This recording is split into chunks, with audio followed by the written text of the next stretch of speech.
অনেক ইসলামী ভাই দেখতে পাওয়া যাচ্ছে কি মুখ নড়ছে না, তাই না? কারণটা কি? এটা পড়া হয় না এখানে, না যে এই ধরনের দরুদ ও সালাম এখানে পড়া হয় না, যার কারণে অনেকের মুখ কি বন্ধ রয়েছে। আমার শ্রদ্ধেয় ইসলামী ভাইয়েরা মনোযোগ দিন। আল্লাহ পাক রব্বুল আলামিন আপনাদের সকলকে মক্কা মদিনা দেখাক। জি, আপনি যখন মদিনা শরীফে গিয়ে পৌঁছাবেন, রসুলে পাকের কদমে আপনার হাজিরি হবে, তখন যে দরুদ ও সালামটি পড়া হয় সেটা এভাবেই পড়া হয়। তো আপনি যদি আজ আমাদের বাংলার জমিনেতে এটিকে পড়ে ট্রেনিং করে যান, তাহলে ওখানে গিয়ে পড়তে আপনার জন্য কি সুবিধা হয়ে যাবে। তাহলে আপনি যখনই মেহফিলে আসছেন, যখন ইসলামী ভাইয়েরা আপনাকে পড়াচ্ছেন, আপনি কি করবেন? পড়ার চেষ্টা করেন। আপনি যদি পড়ার চেষ্টা করেন, ইনশাআল্লাহ তাবারক তাআলা আপনার মুখ দেখি এই দরুদে পাক বার হয়ে যাবে।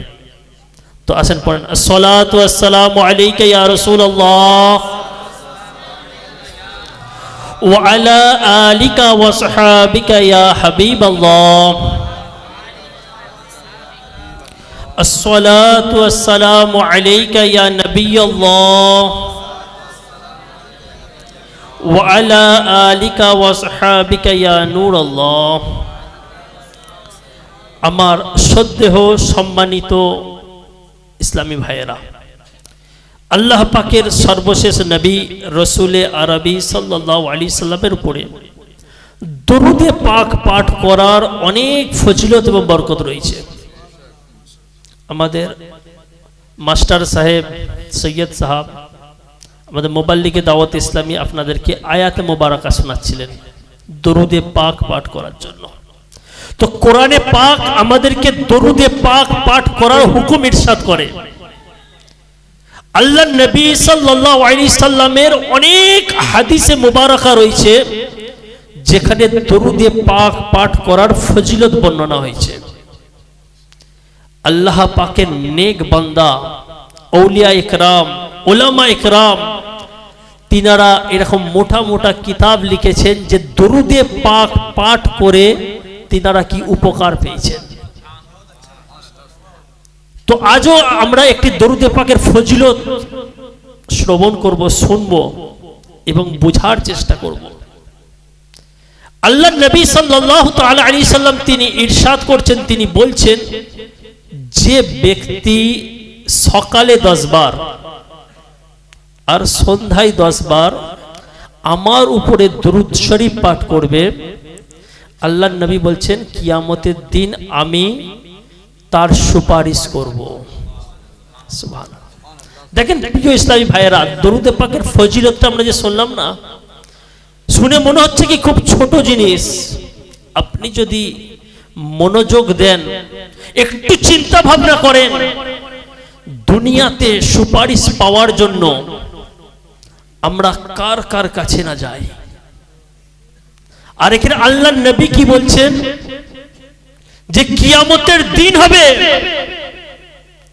যেই দিনকে মানুষ একে অপরকে চিনতে পারবে না, একে অপরকে জানতে তো পারবে, জানার পরেও কি পরিচয় দিতে চাইবে না।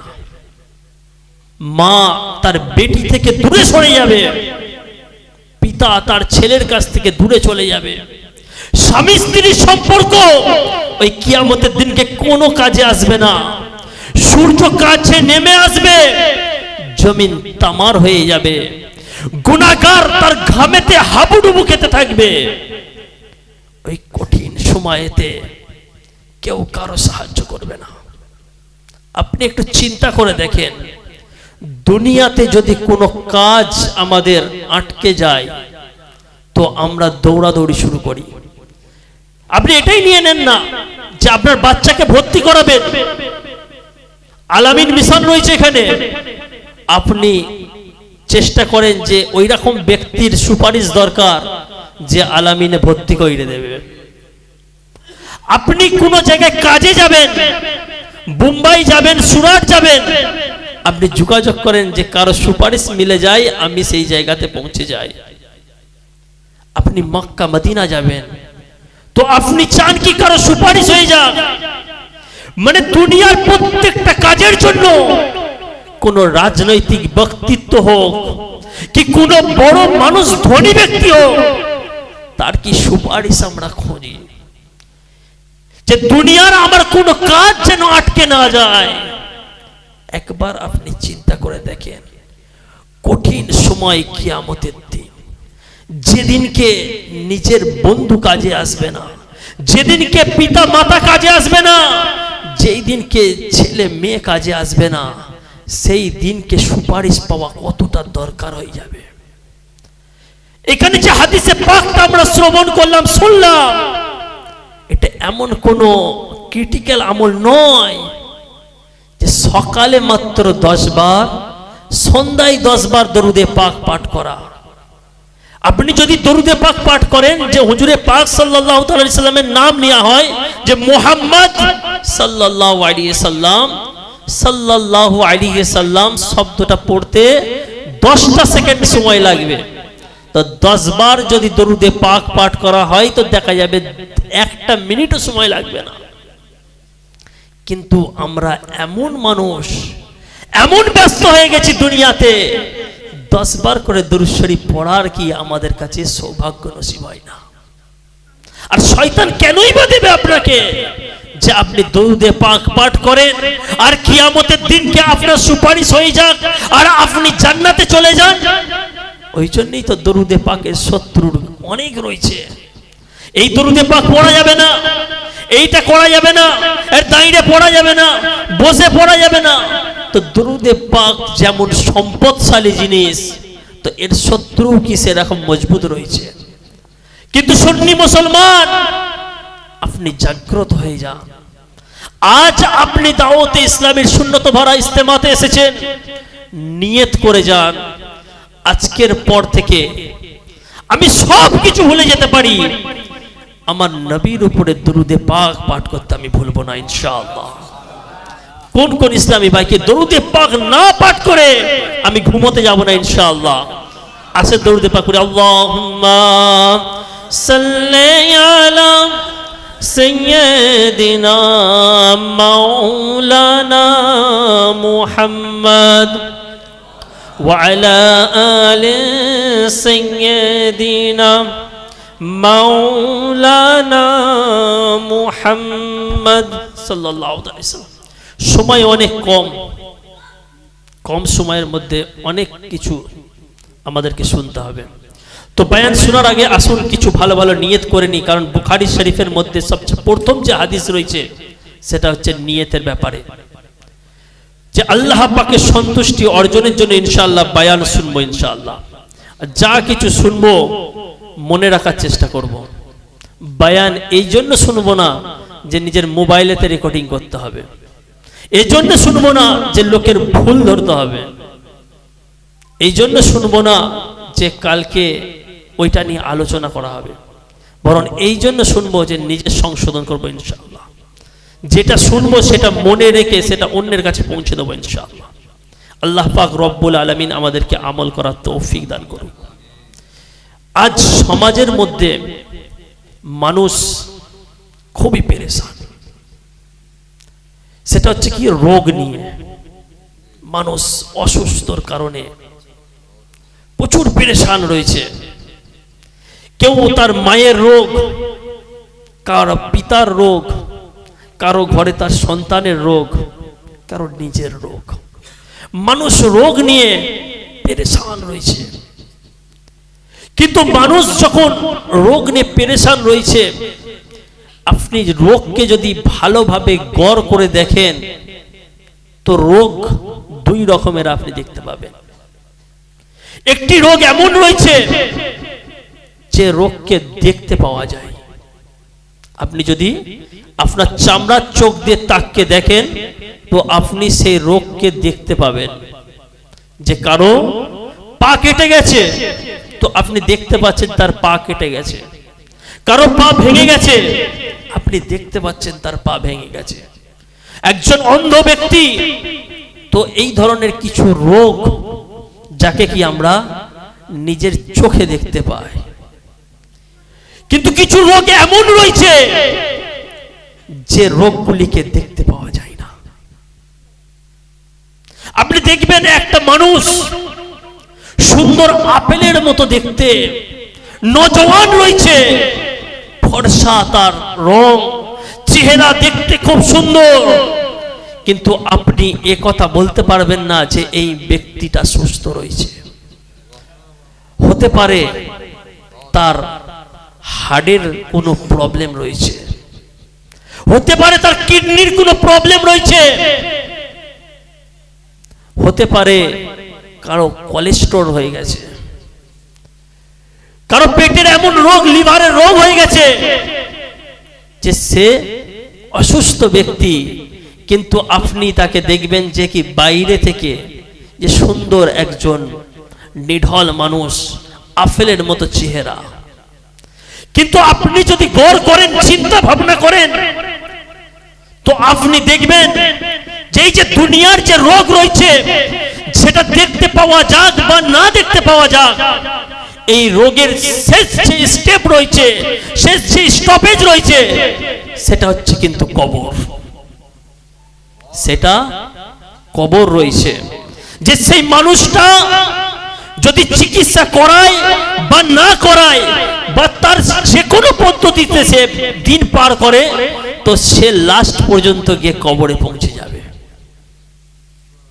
প্রাণপ্রিয় ইসলামী ভাইয়েরা, এই মানুষের মধ্যেই একটা রোগ এমন রয়েছে যে রোগটাকে গুনাহের রোগ বলা হয়। যে রোগটাকে গুনাহের রোগ বলা হয়, এ রোগও দুই রকমের রয়েছে। কিছু রোগ রয়েছে যে রোগকে দেখতে পাওয়া যায়, আবার কিছু রোগ এমন রয়েছে যে রোগগুলিকে দেখতে পাওয়া যায় না। একটা মানুষ নামাজ আদায় করে না, বেনামাজি, তো সেই বেনামাজির হওয়ার কারণে যে গুনাহের রোগ, সেটা আপনি চোখ দিয়ে দেখতে পাবেন যে এ কি গুনাহগার রয়েছে। একজন ব্যক্তি মদ পান করে, তো নেশা করে, আপনি দেখতে পাবেন যে এ কি নেশাগ্রস্ত ব্যক্তি, মদ পান করে। একজন ব্যক্তি এমন রয়েছে যে কি তার মা বাবার সঙ্গে ভালো ব্যবহার করে না, গালিগালাজ দেয়, গ্রামের মধ্যে অশান্তি সে বিরাজ করে, তো আপনি এই রোগগুলিকে কি দেখতে পাবেন যে কি এর মধ্যে এই রোগটা রয়েছে, যে এটা একটা গুনাহের রোগ। কিন্তু একটা মানুষ আপনি এমন দেখতে পাবেন যে তার পাগড়ি পরিধানকারী, তার গালের মধ্যে দাড়ি রয়েছে, সে জুব্বা পরিধান করে রয়েছে, সুন্নতি লিবাস পরে ঘোরে, গ্রামের মানুষ তাকে হাজী সাহেব বলে। সবচেয়ে বেশি দানকারী ব্যক্তি ওই ব্যক্তিটা রয়েছে, মানুষ তাকে ইবাদত গুজার বলে।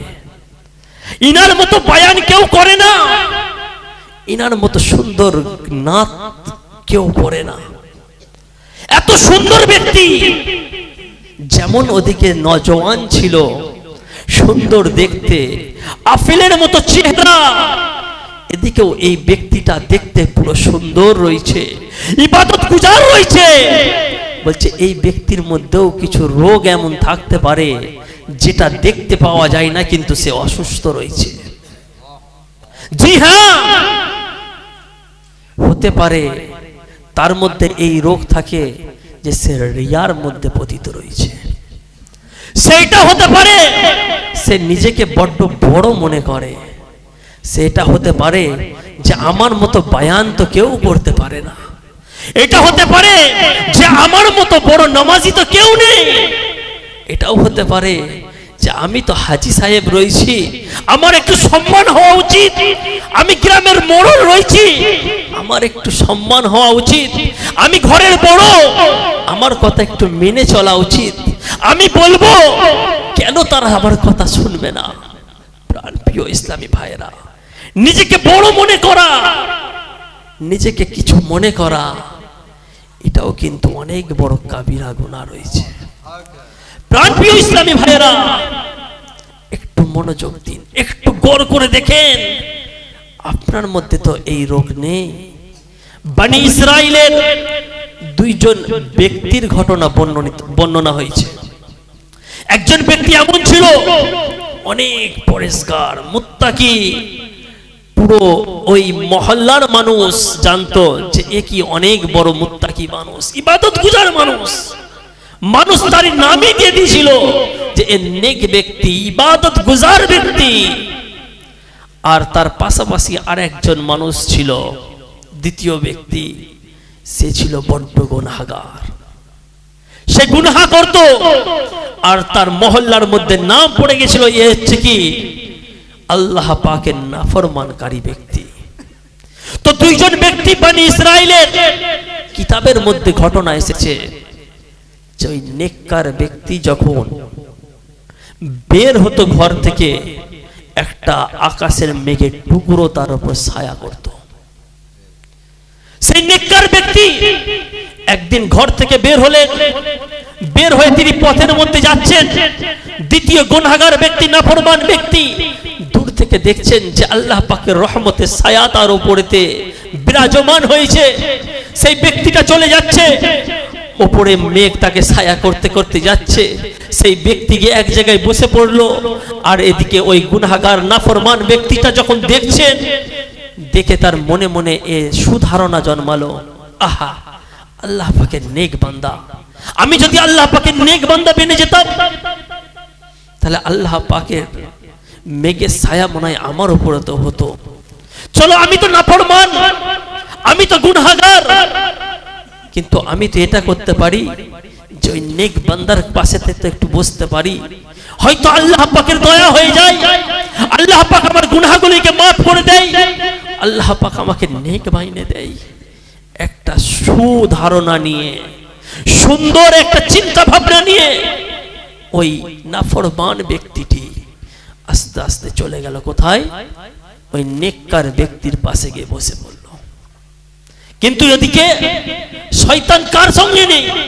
নেক হোক বা বদ হোক, গুনাহগার হোক বা হাজী সাহেব হোক, ওই নেক বান্দাকে গিয়ে শয়তান অসহাসা দিচ্ছে। আরে তুই নেক ব্যক্তি, পরেশগার ব্যক্তি, মানুষে তোকে নেক বলে, পরেশগার বলে, তোর একটা নাম রয়েছে, তোর একটা সম্মান রয়েছে, তুই তোর পাশে এই গুনাহগারকে বসতে দিচ্ছিস, কিছু তুই বলবি না? সাথে সাথে তার মনের মধ্যে একটা কুধারণা জন্ম নিল। সে কি করলো? সাথে সাথে ওই যে ব্যক্তিটি নাফরমান আল্লাহ পাকের গুনাহগার বান্দা, যে সুধারণা নিয়ে তার পাশে এসে বসেছিল, তাকে কি করলো? যে তুমি তো নাফরমান গুনাহগার, আমার কাছে বসতে পারো না, তুমি আমার কাছ থেকে উঠে এখান থেকে চলে যাও। বর্ণনার মধ্যে আসছে যে সেই জামানার যে নবী ছিল, তার উপরে আল্লাহ পাকের কাছ থেকে ওহী আসছে যে হে নবী, আপনি এই দুই বান্দাকে বলে দিন যে আজ থেকে তারা যেন নতুন করে জিন্দেগি শুরু করে, নতুন করে তাদের আমলনামা শুরু করে। কারণ ওই নেক ব্যক্তির সমস্ত নেক আমলকে শেষ করে দেওয়া হয়েছে, আর ওই নাফরমান ব্যক্তি, গুনাহগার ব্যক্তির সমস্ত গুনাহকে মাফ করে দেওয়া হয়েছে। বর্ণনার মধ্যে এসেছে যে ওই যে নাফরমান ব্যক্তিটি যখন উঠে চলে যাচ্ছিল, সাথে সাথে সেই মেঘের ছায়াও তার সাথে চলে যাচ্ছে। আমার প্রাণপ্রিয় ইসলামী ভাইয়েরা, আমার সম্মানিত ইসলামী ভাইয়েরা, একটু গর করে দেখেন না, আমরাও তো মুসলমান রয়েছি, আমরাও তো এই সমাজের মধ্যে রয়েছি। কখনো এমন তো নয় যে আমাকে সুন্দর দেখতে, সুন্দর গলা আমার, সুন্দর বক্তৃতা আমার, নামাজ তো আমি পড়ি, আর মনে মনে ভাবি আমার জন্য কেউ বলল না যে দেখেছো কত পরেশগার ব্যক্তি 5 ওয়াক্ত নামাজ আদায় করে, এর ফজরের নামাজ কাজা হয় না। মনে মনে তো এমন হয় না, দেখেছো আমি এমন ব্যক্তি 5 ওয়াক্ত নামাজ আমাকে পাবে, কিন্তু দেখেছো দাড়ি রেখেছে যে তাকে পাবে না। দেখেছো ও তো দান করে হজ করে এসেছে, ও নামাজ আসে না, মসজিদে আসে না, কিন্তু আমি বারবার মসজিদে আসি। এমন তো নয় যে আমি এমন একটা ধারণা নিয়ে এই দুনিয়াতে বসবাস করছি। প্রাণপ্রিয় ইসলামী ভাইরা, নিজের রোগের চিকিৎসা নিজে করুন। দাওয়াতে ইসলামী যে তৈরি হয়েছে, দাওয়াতে ইসলামী হচ্ছে একটা এক্সরে মেশিনের মতো। জি হ্যাঁ, দাওয়াতে ইসলামী একটা এক্সরে মেশিনের মতো। যেমন দুনিয়ার রোগ হলে আপনারা এক্সরে করতে যান, ল্যাবরেটরিতে যান, গিয়ে সেখানেতে নিজে টেস্ট করান, দেখেন আমার মধ্যে কোনো রোগ আছে কিনা। হে আমার প্রাণ প্রিয় ইসলামী ভাইয়েরা, আপনিও আজ দাওয়াতে ইসলামী শূন্যত ভরা ইস্তেমার মধ্যে এসেছেন, আজ আপনি টেস্ট করে নেন যে আপনার মধ্যে এই ধরনের কোনো রোগ আছে কিনা। জি হ্যাঁ, আমরা আল্লাহ নেক বান্দাদেরকে মানি, আল্লাহ নেক বান্দাদেরকে আমরা মেনে চলি। আল্লাহ নেক বান্দারা আমাদেরকে কি সঠিক রাস্তাতে পরিচালিত করেছে, তাই তো আমরা আল্লাহ পাকের নেক বান্দা, তিনাদের আমরা সম্মান করি, তিনাদেরকে আমরা মেনে চলি। প্রাণ প্রিয় ইসলামী ভাইয়েরা, আল্লাহ পাকের নেক বান্দা আউলিয়া ইকরাম আমাদেরকে পথ চলার জন্য রাস্তা দেখে দিয়েছেন। আল্লাহ পাক রব্বুল আলামিন কোরআনে পাকের মধ্যে পুরো আহকাম নাজিল করে দিয়েছেন যে বান্দা আমার কিভাবে এই দুনিয়াতে পরিচালিত হবে। যেমন ভাবে কোন জিনিস তৈরি হলে আপনি দেখবেন সেই জিনিসটার সাথে মোবাইল কিনেছেন, সবার কাছে মোবাইল আছে, সবার সাথে মোবাইলের সঙ্গ রয়েছে, তো মোবাইলে যখন খাম আপনি ওপেন করবেন দেখবেন মোবাইলের সাথে কি একটা বই দেয়া থাকে,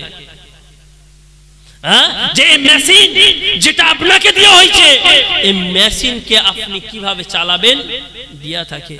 আর এই এত বড় মেশিন যেটাই দুনিয়াতে রয়েছে, এর জন্য কোনো মেশিন দেবেন না আল্লাহ পাক। এটা হতে পারে যিনি তৈরি করেছেন তিনি অবশ্যই এটা পরিচালনা করার জন্য তিনি নিশ্চয়ই কিছু না কিছু আমাদের জন্য দিয়েছেন। আল্লাহ পাক রব্বুল আলামিন আমি কিভাবে জীবন যাপন করব তার জন্য কোরআনে পাকের মধ্যে পুরো আহকাম নাজিল করে দিয়েছেন, পুরো গাইডলাইন দিয়ে দিয়েছেন, কিন্তু আমরা আল্লাহ পাকের মেসেজকে পড়ি না। দিনে কয়েকবার মোবাইলের মেসেজ তো আমরা জরুর চেক করি, কিন্তু আল্লাহ পাকের মেসেজকে আমরা সপ্তাহে নয়, মাসে নয়, বরং বছরেতেও আমি বলবো না যে হাত তুলে দেখান, আপনি ভেবে দেখেন যে কোরআনে পাককে আপনি কতদিন আগে টাচ করেছিলেন।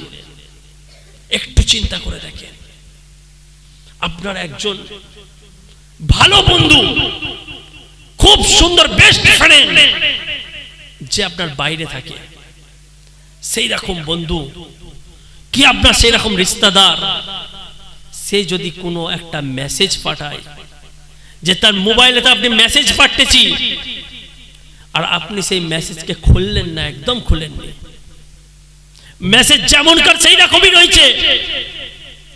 1 মাস 1.5 মাস পরে যখন সে এসেছে, আপনার বেস্ট ফ্রেন্ড, আপনার বেস্ট আত্মীয় এসে বলছেন ভাইজান আপনাকে একটা মেসেজ পাঠিয়েছিলাম, জরুরি মেসেজ, আপনি কি সেটা পড়েছেন? আপনি সত্যি করে বলেন, আপনি যদি বলেন যে না পড়িনি, তার রাগ হবে না? হবে না? সে কষ্ট পাবে না? পাবে না? তো মহান রব্বুল আলামিন আল্লাহ পাক রব্বুল আলামিন আপনার কাছে একটি মেসেজ পাঠিয়েছেন, কোরআনে পাক। আপনি যখন রবের কাছে যাবেন, যখন প্রশ্ন করা হবে বান্দা তোমাকে আমি একটা মেসেজ পাঠিয়েছিলাম, জরুরি উপদেশ পাঠিয়েছিলাম, তুমি কি সেটা পড়েছিলে? কি জবাব দেব আমরা? না, আমার রব আমি এটা পড়তে পারিনি। তো তিনি নারাজ হবেন না আমার উপর রাজি হবেন?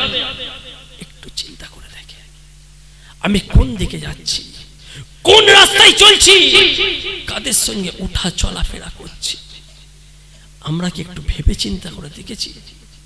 যে আমি এমন রাস্তায় চলছি যে যিনি আমাকে বানালেন আর তিনার কথা আমি শুনি না। আপনি বলেন যে আমার ছেলে, আমার ভাই আমার কথা শুনে না, তো দুনিয়াতে কয়েকদিন যার উপর আপনি এহসান করেছেন, যাকে কয়েকদিন দুধ পান করিয়েছেন, যাকে কয়েকদিন খাবার খাইয়েছেন, আপনার বিবিকে এই কয়েকদিন এনে তাকে কয়েকদিন শাড়ি দিয়েছেন, কাপড় দিয়েছেন, কয়েকদিনের জন্য তাকে ব্যবহার করার জন্য কিছু জিনিস দিয়েছেন, আর বলছেন আমার বিবি আমার কথা মতো চলবে, আমার বাচ্চা আমার কথা মতো চলবে, আমি কিছুদিন রোজগার করে আমার পিতা মাতাকে খাওয়াচ্ছি, আমার পিতা মাতা আমার কথাই চলবে, মসজিদ চালাচ্ছি, মসজিদের কিছু চাঁদা বেশি দিই তো মসজিদ আমার কথাই চলবে, গ্রামের মধ্যে কিছু টাকা খরচা করে কোনো জিনিস করে দিয়েছি আমার কথাই চলবে। তো আপনি ভাবছেন কিছু দিনের ইহসান করার পরে আমার কথাই সবাই চলুক, আর আপনার রব আপনাকে প্রত্যেক দিন ইহসানের উপরে ইহসান করে যাচ্ছেন আর আপনি তার কথা মতো চলছেন না। কেমন মুসলমান আপনি? কেমন বিচার আপনার? কোন দিকে যাচ্ছেন আপনি? কোন পথে চলছেন আপনি? প্রিয় ইসলামী ভাইয়েরা, হে আশিকানে রাসূল, অবশ্যই আপনার রাস্তা সঠিক নয়। আপনি ওই রাস্তা থেকে ফেরত আসেন, অবশ্যই আপনি ওই রাস্তা থেকে ফেরত আসেন। যদি না আসেন তো কিন্তু ওই রাস্তা আপনাকে অন্য জায়গায় নিয়ে চলে যাবে।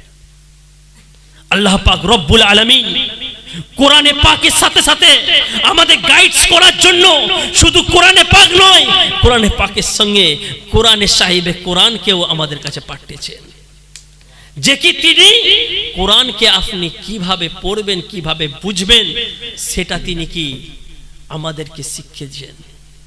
আর শুধুমাত্র আল্লাহর নবী নয়, যে আল্লাহর নবী পাক সাল্লাল্লাহু আলাইহি সাল্লাম আমাদেরকে রাস্তা দেখিয়েছেন, বরং আল্লাহর নবী সাল্লাল্লাহু আলাইহি সাল্লামও আমাদেরকে বেসাহারা ছেড়ে দেননি। যে কি আমি রসুল তো রয়েছি, আমার সাথে সাথে আমার যে মান্যবালা রয়েছে, যারা আল্লাহ পাকের নেক বান্দা, আল্লাহ পাকের ওলি, তারাও তোমাদেরকে কি সহি রাস্তা দেখতে চালাবে।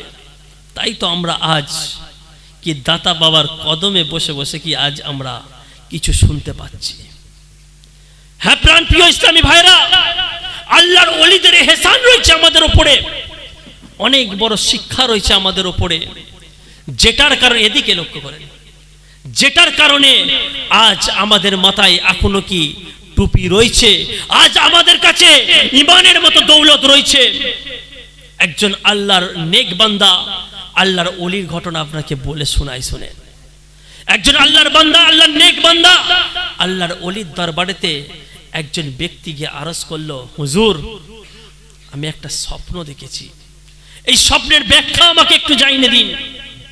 কারণ আমরা আল্লাহর নেক বান্দাদেরকে এই জন্য মানি না, এখানে গিয়ে যা ইচ্ছা তাই করব তার জন্য নয়, সেখানে বাক্স থেকে টাকা ফেলবো, ওলামা ইকরাম, তারপরে আপনাদের যে পীর সাহেব রয়েছেন যে তাকে গিয়ে কি তোফা দেবো, এই জন্য নয়।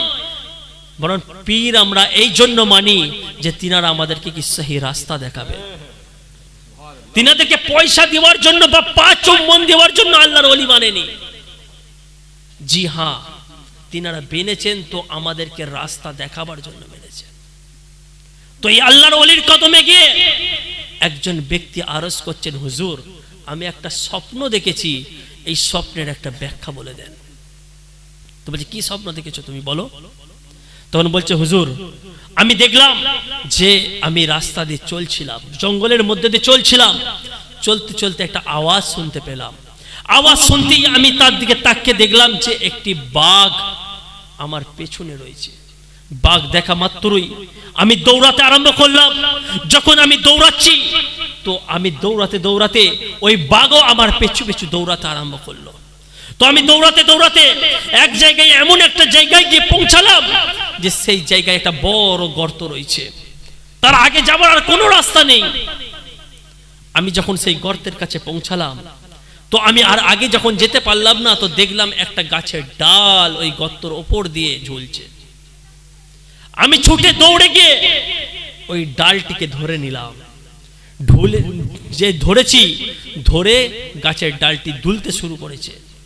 গাছের ডালটি যখন দুলছে আমি নিচের দিকে তাকিয়ে দেখলাম গর্ত যে রয়েছে সেই গর্তের মধ্যে একটা বড় সাপ মুখ হাঁ করে বসে রয়েছে।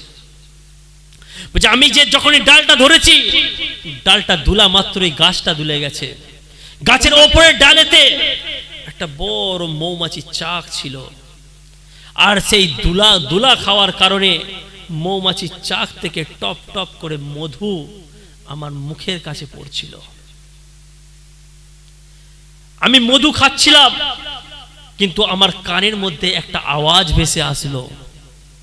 আমি যখন আওয়াজের দিকে তাকালাম, দেখলাম যে গাছের যে ডালটি যেখান থেকে এসেছে সেই গাছের গোড়াতে, ওই ডালটার গোড়ায় দুটা ইঁদুর, একটা সাদা ইঁদুর আর একটা কালো ইঁদুর ওই গাছের ডালটাকে কাটছে। দেখা মাত্রই আমি চমকে গেলাম, কিন্তু যে মধুর ফোঁটা রয়েছে সেটা আমার মুখের উপর পড়তে লাগলো। বলছে আমি মধু খেতে এমন ভাবে বিভোর হয়ে গেলাম, আমি ভুলে গেছি যে আমার পেছনেতে একটা বাঘ আমাকে তাড়া করেছে। আমি একটা গর্তর উপরে রয়েছি, যার নিচে একটা সাপ হাঁ করে বসে রয়েছে। আমি ভুলে গেছি যে দুটি বড় বড় ইঁদুর আমার গাছের গোড়াকে কাটছে। আপনি হয়তো ভাববেন যে ইঁদুরে আবার গাছের গোড়া কাটতে পারে? যিনারা বোম্বাই গেছেন দেখেছেন যে কত বড় বড় ইঁদুর কি লাইনেতে ঘুরছে, গাডারেতে ঘুরছে, বড় বড় ইঁদুর। বলছে আমি সমস্ত কিছু ভুলে গিয়ে মধু খেতে এমন ভাবে ব্যস্ত হয়ে গেছি যে আমি সমস্ত কিছু ভুলে গেছি। হঠাৎ দেখলাম যে আমি মধু খেতে খেতে ধাপাস করে ওই গর্তের মধ্যে পড়ে গেলাম, আর আমার চোখ খুলে গেল। হুজুর আপনার কাছে এসেছি, এই স্বপ্নের ব্যাখ্যা কি হবে? তখন ওই আল্লাহর নেক বান্দা, আল্লাহর ওলি বলছেন, বেটা শোনো, তোমাকে তোমার স্বপ্নের ব্যাখ্যা বলছি। তুমি যে স্বপ্ন দেখেছো সেটা কোনো সাধারণ স্বপ্ন ছিল না। তুমি যে দেখেছো তোমার পেছনে একটি বাঘ তোমাকে তাড়া করে করে নিয়ে যাচ্ছে, ওই বাঘটা কোনো সাধারণ বাঘ নয়, বরং ওই বাঘটা ছিল তোমার জিন্দেগি, তোমার মৃত্যু সেটা ছিল। সেই মৃত্যু তোমাকে তাড়া করে করে নিয়ে যাচ্ছে। ওই মৃত্যু রূপে তোমাকে বাঘ দেখানো হয়েছে, যে মৃত্যু তোমাকে তাড়া করে নিয়ে যাচ্ছে। আর তুমি গিয়ে যে গর্তের কাছে পৌঁছেছো, সেই গর্তের মধ্যে সাপ দেখেছো, তো সেই গর্ত কোনো সাধারণ গর্ত ছিল না, বরং সেই গর্ত ছিল একটি কবর। যে কবরেতে তোমাকে থাকতে হবে। তুমি যদি নেক আমল করে যাও তাহলে ওই কবর তোমার জন্য রাহাতের হবে, না হলে যে সাপ তুমি দেখেছো সেই সাপ তোমাকে নচড়ে নচড়ে খাবে। তুমি যে ওপরেতে দেখলে ছুটে গিয়ে ডাল ধরে নিলে, ডাল ধরে তুমি দোল খাচ্ছ, আরামে মত্ত রইছো, আর এদিকে দেখছো যে দুটো ইঁদুর মিলে একটা গাছের ডালটাকে কাটছে, তো ওটা কোনো সাধারণ ইঁদুর ছিল না। আল্লাহ পাক রব্বুল আলামিন তোমাকে এটা জানাতে চাইছে যে কি ওই যে সাদা ইঁদুর, যেটা তোমার সময়, যেটা তোমার টাইম, যেটা তোমার আয়ুকে বলা হয়েছে, তো সাদা ইঁদুর দ্বারা তোমাকে দিনকে বোঝানো হয়েছে। সেই সাদা ইঁদুরটা তোমার দিনকে আস্তে আস্তে কেটে কেটে তোমার দিনটাকে শেষ করছে। আর ওই যে কালো ইঁদুর দ্বারা বোঝানো হয়েছে যে তোমার রাতটাকে কেটে কেটে শেষ করছে। সাদা ইঁদুর এবং কালো ইঁদুর তোমার দিন এবং রাতকে কেটে কেটে শেষ করে দিয়ে তোমার জিন্দগিকে শেষ করে দিচ্ছে। কিন্তু তুমি এমন ভাবে মত্ত হয়ে গেছো, তুমি যে মধুর চাক থেকে মধু খেতে আরম্ভ করেছো, তুমি দুনিয়ার মধ্যে এমন ভাবে বিভোর হয়ে গেছো যে দুনিয়ার মধ্যে আরাম আয়েসে এমন ভাবে লিপ্ত হয়ে গেছো যে একটা গাড়ি ছিল কিভাবে দুটো গাড়ি হবে, আজ আমার কাঁচা বাড়ি আছে কিভাবে আমার পাকা বাড়ি হবে, কিভাবে আমার ব্যাংক ব্যালেন্স বাড়বে, এভাবে তুমি দুনিয়ার মধ্যে মত্ত হয়েছো। তুমি দুনিয়াকে সাজাতে রেখেছো, আমার ছেলেকে এই ডিগ্রি পাওয়াতে হবে, এই ব্যবসা করাতে হবে, আমার ছেলেকে অমুক জায়গায় পাঠাতে হবে। একটা ব্যবসায় হচ্ছে না, একটা দোকানে হচ্ছে না, আলাদা ব্যবসা লাগবে। তো তুমি দুনিয়াকে এমন ভাবে মত্ত হয়ে গেছো যে তুমি ভুলে গেছো তোমাকে ওই বাঘের নেই, তোমার মৃত্যু তোমাকে দৌড় কাটাচ্ছে, ওই ইঁদুরের নেই, তোমার দিনকে শেষ করে দেওয়া হচ্ছে। তুমি কবরের কথা ভুলে গেছো, তুমি দুনিয়াতে এমন ভাবে মত্ত হয়ে গেছো যে তুমি হঠাৎ করে কবরের মধ্যে চলে যাবে। হে প্রাণ প্রিয় ইসলামী ভাইয়েরা, আমরা আল্লাহ পাকের আউলিয়া ইকরামকে মাননে বলা রয়েছি, আল্লাহ পাকের নেক বান্দাদেরকে মানি। আজ আমরাও শিক্ষা নিয়ে যাই যে আমাদের যে জিন্দেগিটা চলছে না, এই জিন্দেগিটা এইভাবেই কেটে যাবে। এইভাবেই কি বাঘের নেই আমাদের আমাদেরকেও মৃত্যু দৌড়াচ্ছে, আমাদেরও সাদা ইঁদুর কালো ইঁদুরের নেই আমাদেরও দিনগুলিকে রাতগুলিকে শেষ করে দিচ্ছে। আমরা দুনিয়ার মধ্যে এমন ভাবে মত্ত হয়ে গেছি, খালি দুনিয়ার কামাই, আরো চাই, আরো মাল চাই, আরো দৌলত চাই, এমন ভাবে মত্ত হয়ে গেছি, কবরের কথা ভুলে গেছি। হে প্রাণ প্রিয় ইসলামী ভাইরা, মৃত্যু হক রয়েছে, মৃত্যু অবশ্যই আসবে, কিন্তু আমরা কিন্তু মৃত্যু থেকে গাফিল হয়ে গেছি। হে আমার শ্রদ্ধেয় প্রাণ প্রিয় আমার সম্মানিত ইসলামী ভাইরা, তো আমি কয়েকটা রোগের কথা আপনার সামনে তুলে ধরলাম, যে মৃত্যুর রোগ যেটা রয়েছে গুনাহ আপনাকে কবরে নয় বরং জাহান্নামে নিয়ে যাবে। দুনিয়ার রোগ কবরে নিয়ে যাবে, গুনাহের রোগ আপনাকে জাহান্নামে নিয়ে যাবে। তৈয়ারি আপনি কি করেছেন? আজ দুনিয়ার তৈয়ারির জন্য আমরা রেসারেসি লাগিয়ে দিয়েছি। আমার ভাই বলছিলেন মাদানী কাফেলা যাওয়ার কথা, যে আজ তো দুনিয়াতে গুনাহের পর গুনাহ করে চলেছি, আমরা একটার পরে একটা দুনিয়াতে এমন ভাবে লিপ্ত হয়ে গেছি, যে দুনিয়াতে এমন ভাবে ব্যস্ত হয়ে গেছি, আখিরাতের কথা ভুলে গেছি। তো ওই কবরের জন্য, ওই মৃত্যুর জন্য তৈয়ারি আপনি কিভাবে করবেন? আপনি একবার চিন্তা করে দেখেছেন?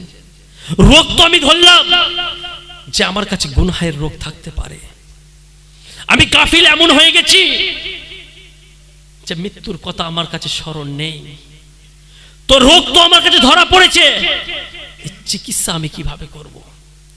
এর জন্য আমাকে সময় বার করতে হবে, আমাকে শিখতে হবে, আমাকে জানতে হবে, আমাকে করতে হবে। এইভাবেই যদি আমি জিন্দেগি কাটতে দিই, কবর কিন্তু বেশি দূরে নয়, কবর কাউকে ছাড়েনি। এমন ব্যক্তি আপনি দেখতে পাবেন না যে কি অনেক ধনী ব্যক্তি, অনেক টাকা পয়সাওয়ালা ব্যক্তি, তো কবর তাকে বলেছে ছেড়ে দিয়েছি আজকে তোমাকে। না, এমন নয়। আর এমনও নয় যে আপনি যাদের জন্য করছেন, যে চলেন আমার ছেলের কি চাকরিটা লেগে যাক, ছেলের জন্য আরেকটা দোকান লাগিয়ে দিই, আমার আরেকটু উন্নতি হয়ে যাক, তারপরে করব। আপনি দেখেছেন যে একটা বাবা তার সমস্ত রক্তকে পানি করে দেবার পরেও ছেলের জন্য অনেক কিছু করেছে, তার জন্য ঘর তৈরি করেছে, একটা জায়গায় দুটো গাড়ি কিনেছে, তার কি ইচ্ছা মতো তাকে সুযোগ সুবিধা করে দিয়েছে। ছেলের জন্য তো সুন্দর ঘর তৈরি করলো, ছেলের জন্য তো সুন্দর বিছানা তৈরি করলো, ছেলের জন্য তো ব্যবসা চমকে দিল। তো ওই ছেলে, চলো আজকে আমার বাবা চলে গেছে, চলো আমি যাই। বাবা আমার কবরের জন্য, এই বাবা আমার দুনিয়ার জন্য আমার জন্য ঘর বাইনে দিয়েছে, চলো আজকের রাতে বাবার ঘরেতে একবার শুয়ে পড়ি, বাবার সঙ্গে আমি একটা রাত কাটতে দিই। কারণ বাবা তো রাত জেগে জেগে আমার জন্য হারামে তোয়াক্কা করেনি, হালালে তোয়াক্কা করেনি, সে চেয়েছে কি মাল আসুক, আমি আমার ছেলের জন্য করি। হে প্রাণ প্রিয় ইসলামী ভাইয়েরা, কবে শিখবেন, কবে করবেন?